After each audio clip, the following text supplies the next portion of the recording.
Hello friends, मेरा नाम है आलोक राय और हम लोग डिस्कस कर रहे हैं oops object oriented programming system के बारे में। हमने कुछ एक उसके बेसिक्स देखे थे, उसके एडवांटेज देखे थे और रियल वर्ल्ड में किस तरह से वो ऑब्जेक्ट से रिलेटेड है उसके हमने ये सब कुछ एक एग्जांपल देखे थे। अब वो थियरी हम लोगों ने लगभग देखी थी, कुछ बेसिक्स। अब हम लोग एक्चुअल कोडिंग स्टार्ट करेंगे। कोडिंग के लिए ये यहाँ पे मैं सबलाइम एडिटर यूज कर रहा हूँ और इतना मैं अज्यूम करके चलता हूँ कि आपके पास अपाचे वेब सर्वर इंस्टॉल्ड होगा तो PHP को रन करने के लिए, और एक एडिटर।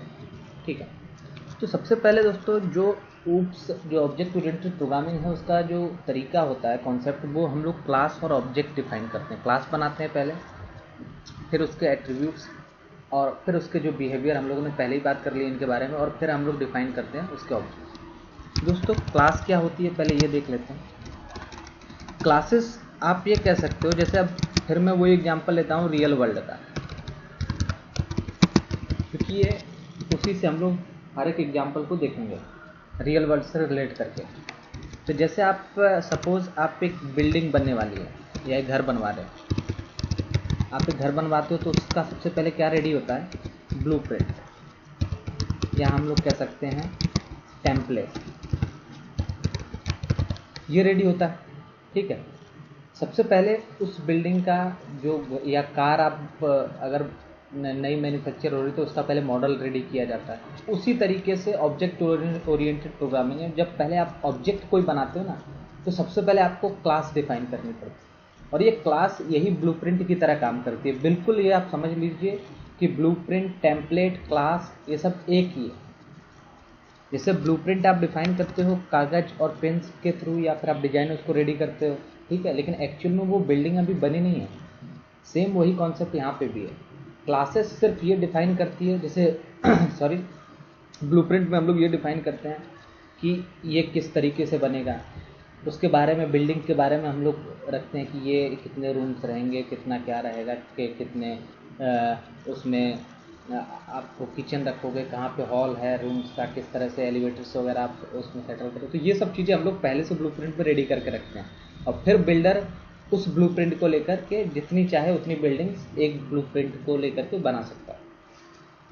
तो सेम कॉन्सेप्ट यहाँ पे है क्लासेस का। क्लासेस हमारी, आप कह सकते हो, एक ब्लूप्रिंट है, ठीक है, जो ये डिफाइन करती है ऑब्जेक्ट की प्रॉपर्टीज़ और ऑब्जेक्ट का बिहेवियर। ये इसके अंदर इनकेप्सुलेट रहता है। तो PHP में या जो क्लासेस हम लोग बनाते हैं वो इसी तरह है। पहले आपको क्लास कीवर्ड लिखना पड़ता है, उसके बाद आप क्लास का नाम दीजिए। सपोज मैं हमारा जो पिछला एग्जांपल है उसी को कैरी आउट करता हूँ। मैंने बैंक अकाउंट नाम को बनाया था, फिर आप कर्ली ब्रेसेस ओपन क्लोज कर। सपोज मैं सिर्फ इतना ही लिखता हूँ तो क्या ये रन होगा? पहले इसको रन करके देखते हैं। और मैंने यहाँ पे लोकल पोस्ट,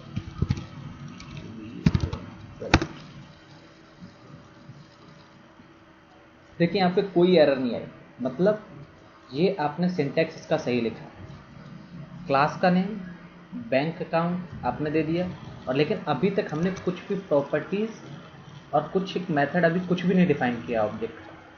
तो चलिए वो एक दो डिफाइन करके देखते हैं, या फिर एक थोड़ा सा कुछ इस तरीके से करके देखते हैं। सपोज मैं इसी एम्प्टी क्लास का एक ऑब्जेक्ट बना देता हूँ, न्यू बैंक अकाउंट। दोस्तों ये ऑब्जेक्ट क्रिएट करने का तरीका होता है। हम जब न्यू कीवर्ड लिखते हैं ना, ये वाला न्यू कीवर्ड, ये एक्चुअली एक ऑपरेटर है जो मेमोरी इनिशियलाइज करता है, और साथ में इस वाली जो ये जो फंक्शन है इसका कंस्ट्रक्टर फंक्शन, उसको ये कॉल करता है, ये नहीं। और ये हमें वो उस क्लास का, इस क्लास का ऑब्जेक्ट क्रिएट करके देता है विथ जो हमने प्रॉपर्टीज़ वहाँ पे डिफाइन की है उनके साथ में। तो अभी आप देखोगे तो हमारे पास एक, क्योंकि देखिए क्लास में कुछ है नहीं, लेकिन ये बैंक अकाउंट टाइप का ये न्यू जो कीवर्ड है ये हमें ऑब्जेक्ट क्रिएट करके दे देगा, मेमोरी इनिशियलाइज करके दे देगा, और वो ऑब्जेक्ट में स्टोर हो जाती है। एक चीज़ और कि जब आप सिर्फ क्लास बनाते हो तो कोई मेमोरी एलोकेट नहीं होती। ये सेम उसी तरह है जैसे आप ब्लूप्रिंट बनाते हो तो कोई घर नहीं बनता ना एक्चुअल में, उसी तरीके से कि जब आप सिर्फ क्लास बनाते हो तो कुछ भी मेमोरी एलोकेशन नहीं होता।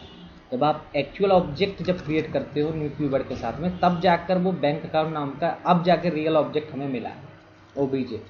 ठीक है, तो मैं इसे प्रिंट कराता हूँ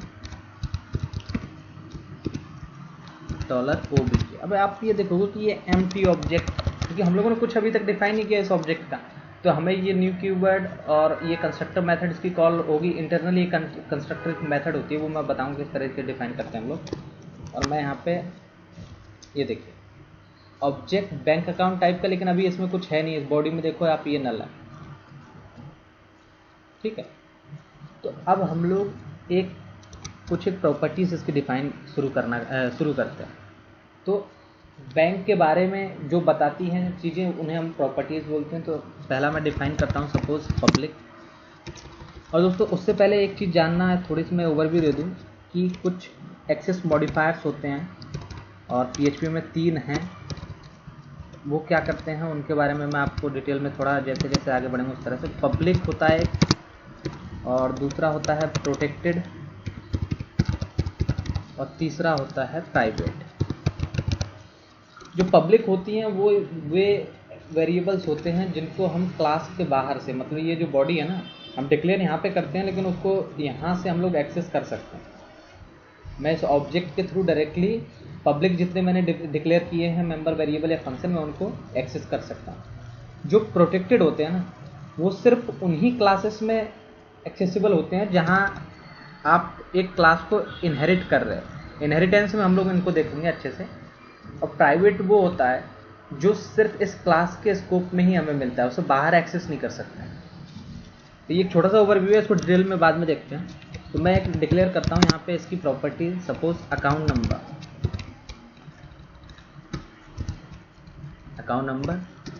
दूसरा मैं लेता हूँ, आप यहाँ पे पब्लिक नहीं भी लिखोगे तो भी बाय डिफॉल्ट ये पब्लिक ही होता है, अकाउंट नेम। और तीसरा हम लोग लेते हैं बैलेंस। ठीक है, ये 3 मैंने क्या की, प्रॉपर्टीज डिफाइन कर दी इस बैंक की। ठीक है, अब अगर मैं माई वर्ड डंप या इसे प्रिंट कराऊंगा तो आप देखो कि ये फिर से वो ऑब्जेक्ट तो क्रिएट हो ही रहा है, क्रिएट होगा, और लेकिन इस बार हम लोगों ने कुछ एक प्रॉपर्टी डिफाइन की है, तो इन प्रॉपर्टीज के साथ में वो डिफाइन होगा। यहाँ पे आप देखिए, हालांकि उनमें कुछ वैल्यू नहीं है क्योंकि हम लोगों ने वैल्यू अभी पुट ही नहीं की, लेकिन वो प्रॉपर्टीज आपकी उस ऑब्जेक्ट की बाउंड हो जाती हैं। ये जो प्रॉपर्टीज हम लोगों ने डिफाइन की, ये ऑब्जेक्ट के साथ में बैंक अकाउंट टाइप का जो ऑब्जेक्ट बन रहा है, देखिए यहाँ पे, इसके साथ ये जो हम लोगों ने प्रॉपर्टीज है ये बाउंड हो जाती हैं। अब हम लोग इसका बिहेवियर देखते हैं। तो सपोज इसका बिहेवियर यही होता है, बिहेवियर में फंक्शनैलिटी। तो हम लोग फंक्शन क्रिएट करते हैं, सपोज डिपॉजिट का, डिपॉजिट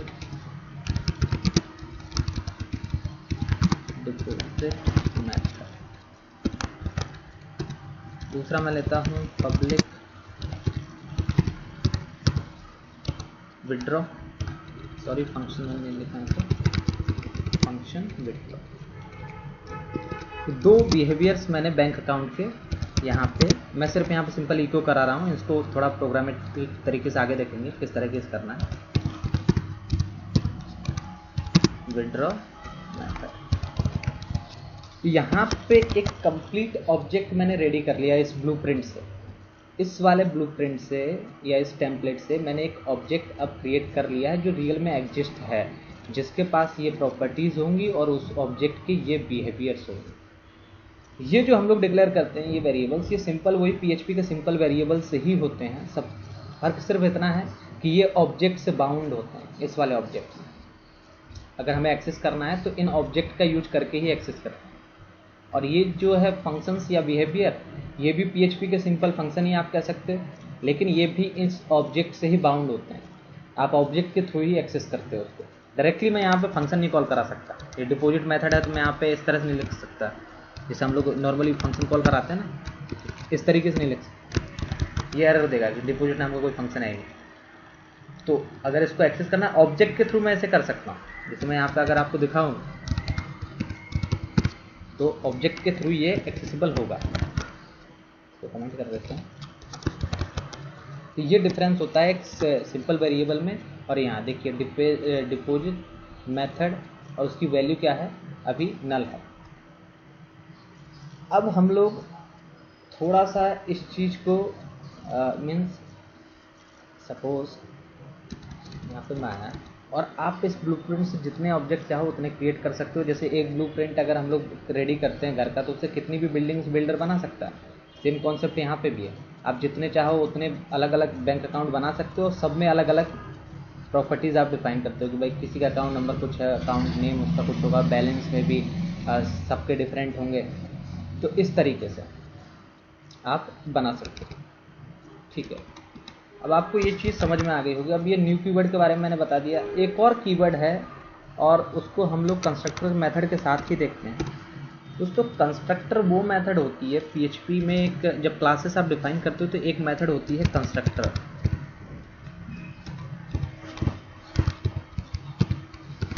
ये मेथड, ठीक है, तो ये मेथड डिफाइन हम लोग किस तरह से करते हैं, जिस नाम की आपकी क्लास है उसी नाम से आप यहाँ पे मेथड डिफाइन करते हो। तो मैंने यहाँ पे मेथड डिफाइन की पब्लिक फंक्शन ये, ठीक है। और एक चीज़ और है, ये स्पेशल टाइप का फंक्शन होता है कंस्ट्रक्टर, ठीक है। इसका स्पेशल मतलब क्यों, जैसे ही आप न्यू कीवर्ड लिख के ये जो कॉल कराते हो ना, ये वो कंस्ट्रक्टर फंक्शन ही है। सबसे पहले जो कॉल होता है जब ऑब्जेक्ट इनिशियलाइज होता है आपका, तो वो ये फंक्शन कॉल होता है कंस्ट्रक्टर, ठीक है। तो मैं यहाँ पे मैं आपको थोड़ा एग्जांपल देने के लिए दिखा भी दूँ। इको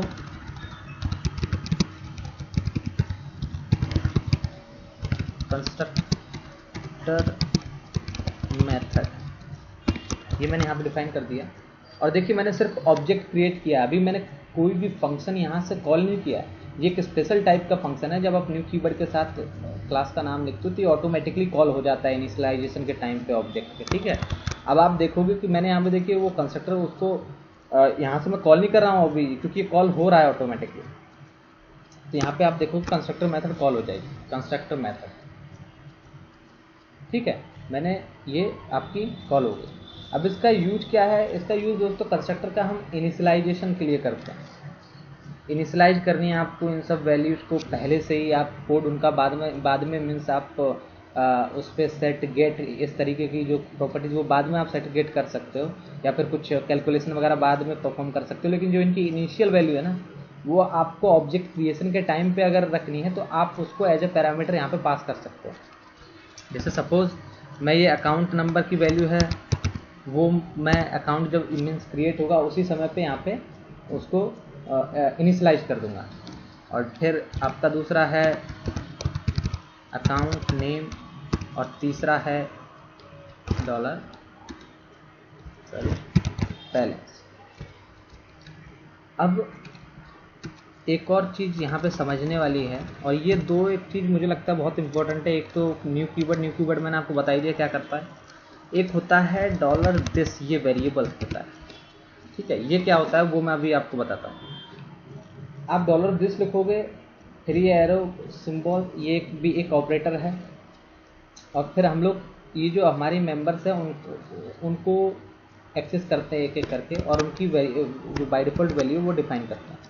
सिंटैक्स इसी तरीके का है। आपको $this मतलब उस ऑब्जेक्ट, ये $this क्या है वो मैं आपको बताता हूँ किस तरह से रेफर करता है। फिर ये ऑपरेटर, और साथ में आप ये अकाउंट जो भी आपकी प्रॉपर्टीज़ के नाम है वो, उनके साथ डॉलर नहीं लगेगा, ये आप याद रखना। और फिर आप इनको ये वैल्यू असाइन कर सकते हो। मैंने $अकाउंट नंबर को अकाउंट नंबर असाइन कर देता हूँ यहाँ पे, और इसी को कॉपी पेस्ट कर लेता हूँ। अकाउंट नेम में मैं यहाँ पे ये नेम डाल देता हूँ, और बैलेंस में मैं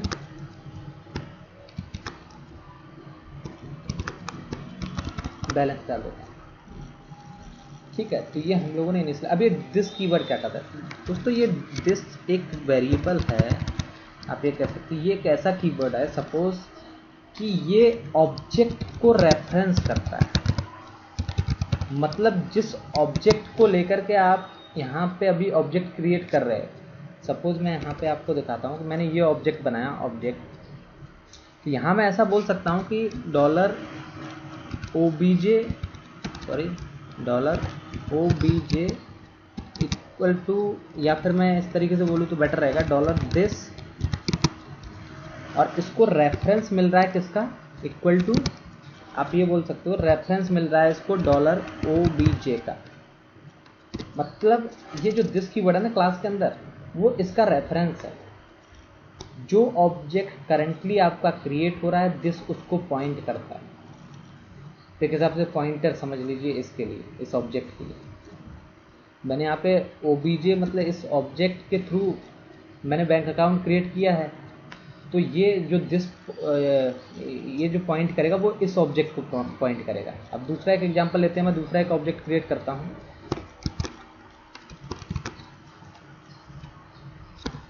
ऑब्जेक्ट 1।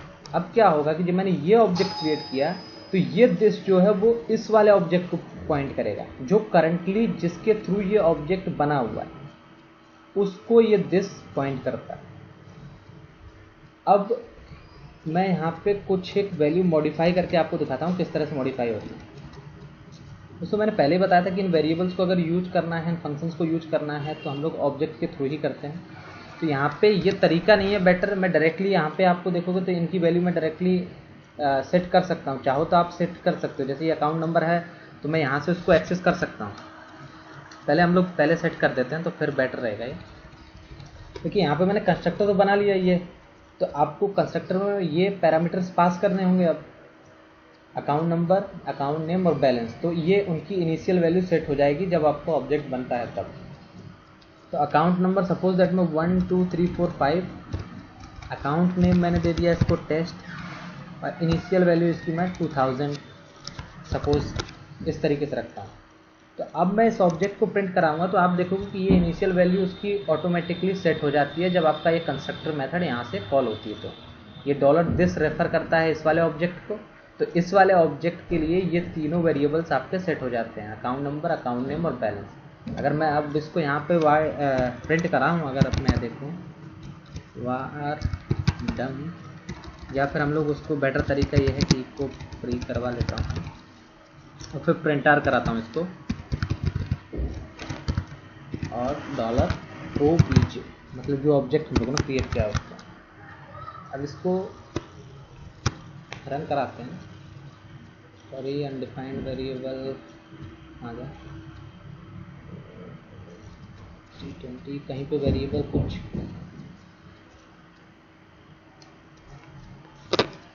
अच्छा सॉरी, ये जो वेरिएबल का नाम था वो मैंने गलत डाल दिया यहाँ पे। अब आप देखो कि ये एरर चली जानी चाहिए। अब देखिए आप, ये बैंक अकाउंट नाम का ऑब्जेक्ट क्रिएट हो गया, उसकी इनिशियल वैल्यूज भी सेट हो गई। मैंने अकाउंट नंबर 1 2 3 4 5 रखा था, अकाउंट नेम टेस्ट रखा था और बैलेंस उसका 2000। तो क्रिएशन के टाइम पे ही कंस्ट्रक्टर में हम लोगों ने इनिशियलाइज कर दिया, और ये कंस्ट्रक्टर इसीलिए यूज होता है। आप इनिशियल के टाइम पे ही उनकी वैल्यू जो है प्रॉपर्टीज़ की वो सेट कर देते हैं। यहाँ मैंने क्रिएट किया, उसी में पैरामीटर पास कर दी तो ये सेट हो गया। ठीक है, अब इनको एक्सेस किस तरीके से करते हैं। सपोज आपको कोई एक यहाँ से अकाउंट नंबर एक्सेस करना है, उसको प्रिंट कराना है, तो आप उसका तरीका ये होता है दोस्तों कि आप एको मैंने करा लिया, आप ऑब्जेक्ट का नाम लिखते हो, क्योंकि ऑब्जेक्ट के थ्रू ही उन वेरिएबल्स को आप यूज कर सकते हो।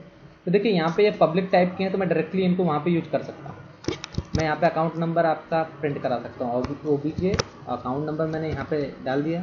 तो अभी आप देखोगे कि अकाउंट नंबर प्रिंट करेगा। देखिए 1 2 3 4 5, और यहाँ से मैं एक्सेस भी कर सकता हूँ, चेंज भी कर सकता हूँ। सपोज मुझे यहाँ पे चेंज करना है कि इस वाले ऑब्जेक्ट का, मैं यहाँ पे ऑब्जेक्ट नहीं एक पर्सन का नाम ले लेता हूँ तो शायद बेटर लगेगा। जैसे मैं रमेश कर देता हूँ उसको, तो शायद ये पता चलेगा कि रमेश का अकाउंट है इसका। ठीक है, तो रमेश ने का अकाउंट तो हमने इको करा लिया। अब इसके जो अकाउंट नंबर है, ये इनिशियली ऐसे होता नहीं है कि आप अकाउंट नंबर चेंज कर दो, इस तरीके से है नहीं, पर आप मैं ऐसे ही दिखा रहा हूँ सिर्फ। या उसका हम लोग नेम मॉडिफाई करते हैं, अकाउंट नेम, ये इस तरीके से मैं इसको कुछ भी कर देता हूँ। सपोज हम लोगों ने यहाँ पे टेस्ट दिया था ना, मैं इसको अभी रमेश राय इस तरीके से कर देता हूँ। अब फिर मैं अगर ऑब्जेक्ट को प्रिंट कराऊंगा तो आप देखोगे पहले हम लोगों को 1 2 3 4 5 दिख रहा था, टेस्ट दिख रहा था और 2000 दिख रहा था, लेकिन अब हम लोगों ने ऑब्जेक्ट का जो अकाउंट नेम है उसको चेंज करके रमेश राय कर दिया। तो टेस्ट की जगह हमें क्या दिखना चाहिए, वो रमेश राय दिखना चाहिए। तो मैं यहाँ पे इसको ये करता हूँ और यहाँ पे ई को प्री करा, फिर से हम लोग प्रिंट करते हैं मतलब ऑब्जेक्ट को, तो देखते हैं कि वो वैल्यू सेट हुई कि नहीं हुई। रन कराता हूँ, रमेश राय OBJ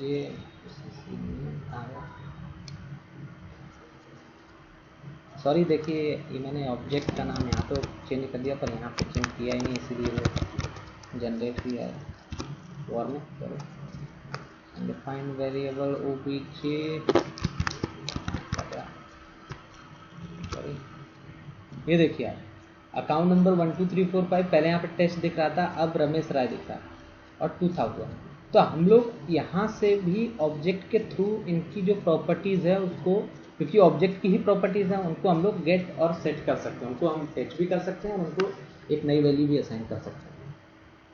अब इसका डिसएडवांटेज ये है कि हमें इस तरीके से करना नहीं चाहिए, ये कोई स्टैंडर्ड फॉलो नहीं है। आप डायरेक्टली उनकी वैल्यूज़ उठा करके यहाँ से चेंज नहीं करो, क्योंकि इसके दो डिसएडवांटेज हैं। सपोज एक तो ये करना नहीं चाहिए, क्योंकि आप उससे बेटर ये है कि आप यहाँ पे एक फंक्शन प्रोवाइड कर दो जिसके थ्रू आप सेट कर सको, या फिर आपने कंस्ट्रक्टर से सेट कर दिया तो यहाँ पे एक फंक्शन प्रोवाइड कर सको जिससे वो गेट कर सके।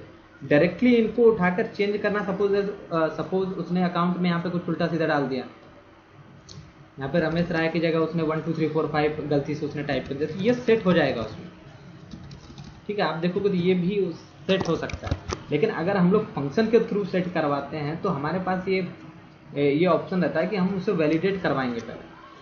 सपोज उसकी जगह अगर मुझे यहाँ पे कंस्ट्रक्टर से भी सेट नहीं करवाता और मैं यहाँ पे एक सेट मेथड लिखता कि public function set account name, इस तरह से मैंने मेथड बना दी। फिर मैं account name as a parameter लेता और यहाँ पे मैं वैलिडेट करवा सकता था कि इफ़ वो न्यूमेरिक टाइप का है नेम और जो भी हमारी कंडीशन है वो यहाँ पे डिफाइन करता तो ही उसको एक्सेस, अदरवाइज में क्या करता है, अगर वो ट्रू है, सही है, वैलिडेशन वगैरह उसके सही है तो हम लोग रिटर्न ट्रू करते हैं,